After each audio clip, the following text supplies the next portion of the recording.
छोले मसाला આપણું તૈયાર 2 કાંદા છે એના અંદર 2 ચકરી લસણ નાખ્યું લીલા મરચાં એના અંદર લાલ ઉટાને લાલ બી નાખી દીધેલા છે હે આ બધાનો આપણે પેસ્ટ બનાવી કાઢું પહેલાં આપણે તેલ નાખું તેલ ગરમ થઈ જાય તો એના અંદર જીરું નાખું લવંગ બી નાખી શકાય પણ મને તો મોંમાં આવે એટલા માટે મેં નથી નાખતી 1 કપ ચોપ કાંદો છે આપણે નાખી દેવાનો કાંદો થોડો કાચો પાકો થઈ ગયેલો છે તો આપણે એના અંદર આ પેસ્ટ આપણે જે બનાવીને તૈયાર કરેલી હતી કાંદાની અને કાંદાનું પાણી વળી જાય ને તેલ છૂટું પડી જાય તો સુધી થવા દેવું આપણે ચોખ્ખો હોય ને નીચે લાગવા મને થોડું ને તેલ બી છૂટું પડી ગયું તો કાંદો બરાબર ભૂંજાઈ ગયેલો છે હવે એમાં છે ને આપણે 1 નાની ચમચી આદું લસણ નાખીશું પેલા લસણ નાખેલું છે આ આદું લસણની પેસ્ટ છે એને આપણે હાથથી ભૂંજાઈ દેવા દઈએ પછી એના અંદર 1 ચમચી નાખીએ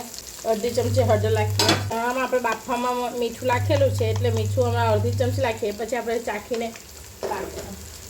આને આપણે ભૂંજી લેવું ભૂંજાઈ જાય એટલે આપણે એના અંદર 3 ટામેટાને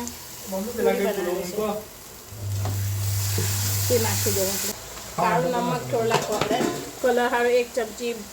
કશ્મીરી મરચું નાખવું ઉપર આવી ગયો ને મસાલો ટામેટાનું બી પાણી બળી ગયું ને તેલ પર આવીને 1 ગ્લાસ થઈ જાય મસાલો એના અંદર આપણે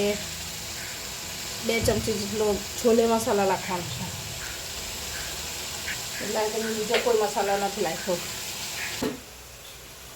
ચણાને આખી રાત બોળીને બોઇલ કરી નાખેલા છે કાબુલી ચણા છે મસાલો બરાબર ભૂંજાઈ ગયેલો છે જોડે એટલે મતલબ થઈ ગયો બટાકા હોય ને પસંદ હોય તો બટાકા બી નાખી શકીએ આજે મેં છે ને ઝીણા ઝીણા કાઢીને એના અંદર મિક્સ કરી દીધેલા એ ચણા બફાઈ ગયા પછી બટાકા નાખીને 2 સીટી પાડી દીધી એટલે બટાકા બી ચડી ગયા બોઇલ પાણી જે ચણા બાફેલા ને એ નીચેનું પાણી થોડુંક નાખી દેવું બરાબર હાથથી એને કકડી જવા દેવું આપણે આ કકડી ગયું એટલે એના અંદર આપણે લીલા ધાણા નાખી દેવું ને લીલા મરચાં લાંબી લાંબી સ્લાઇસમાં કાઢીને એટલે આપણે તૈયાર છોલે મસાલા આપણું તૈયાર